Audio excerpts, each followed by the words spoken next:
Hello and welcome to Superintendent's Corner. I'm your host, Konner Hines, and today I have Superintendent Tim Saxton. Thank you so much, Mr. Saxton, for joining us today. Glad to be here. Very glad to be here. So jumping right in, October has been a very busy month for you and the school. Starting off with some of the challenges we faced, how is the current situation at Center Intermediate School?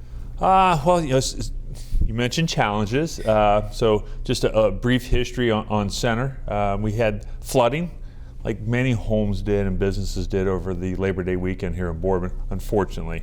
The boiler room, over 100 years old, sustained a lot of water damage on the controls, our electrical panels, and our boiler systems.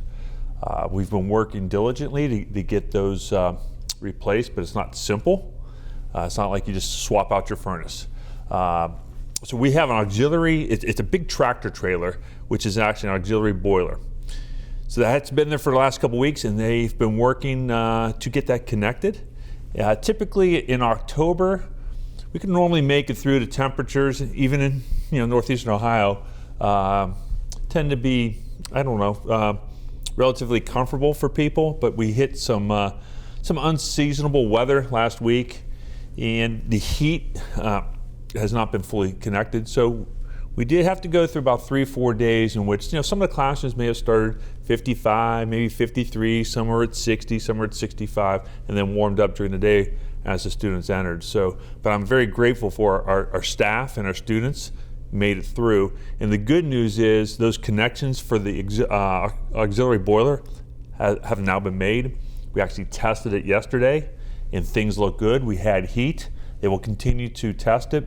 Right now the weather's been cooperating, thankfully, so things look good. I'm not going to give the 100% thumbs up until I hear that from the engineers and contractors, but I think we're through that little cold patch, and things do look like a warmer prediction for the future here, so grateful for that. Yes, and it's very nice to see that you've been very involved in this and have been very hands-on, and you recently just addressed most of these in the video you just sent out, along with the bus driver shortage that's happening. Can you go into more detail about that? Yeah, so that's so some of the things that we're dealing with to start the year off with. The employee shortage across our nation, it's every business a little bit different. We've seen a little bit with the teacher subs, but that hasn't impacted us as bad as the bus driver shortage. So just employee shortages and driver shortages and sub driver shortages. So making the transportation schedule work every day has been difficult. We have about 50 drivers. So if you get a couple off, we have about 3 or 4 sub drivers. So if we get 5 or 6 drivers off, now we got to get creative. I'm very thankful for Kathy Fade, who's administrative assistant at office. She does have her CDL license. She can jump in and be a sub driver. But we've had to do some creative things like double up some routes, have a driver do an extra route. Worst case scenario, and this is what the video is about, the absolute last thing we want to do is have to cancel a route. I mean, that's tough. I don't want to tell any family that, hey, we can't send a yellow bus to pick you up. Unfortunately, it's happened, I believe, about 4 times so far. We'll continue to be very creative. Nick Denikis, our new transportation supervisor, goes through multiple levels before he has to make that final decision. And before he makes that final decision on which route it's going to be, he's looking at the age of the students. A little bit easier, I think, for high school kids to find ways to get here than an elementary kid. The proximity of the students riding the bus, so he goes through layers. So we're going to continue to make sure that we don't get to that final decision of canceling a route, and continue to be creative and continue to recruit more drivers. Yeah. That sounds, very informative. And Ohio Election Day, which is also coming up November 8th, and there are 2 new renewal levies on the ballot. Can you go into more details about those? Absolutely. Levies, we are being a local district that is in the eyes of the state school funding, and state school funding has changed, and we now are under the fair school funding formula, which probably could be a video in itself, but still relies heavily on property value. But they've also added medium income across a community. So we're still seen as a wealthy district in the eyes of the state funding formula. So most of our state funding comes from local property taxes. So when you hear renewals, that really is the bulk of the dollars that make schools run. So we have 2 levy renewals up. The first one is a 5.9 mil current expense renewal that was first passed back in 2003. So it's been passed multiple times. We're approaching almost 20 years it's been renewed. So that goes to current expenses. That's teacher salaries, health care. It goes to technology, curriculum, instruction, all the things that are make instruction and assessment and education work. The second one is a permanent improvement levy. Now it's different. That goes into the operations. So those are things like HVAC, boiler systems, buying buses.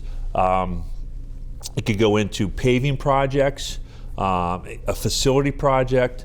That one is a 1.6, and that one has been on the books since 1988.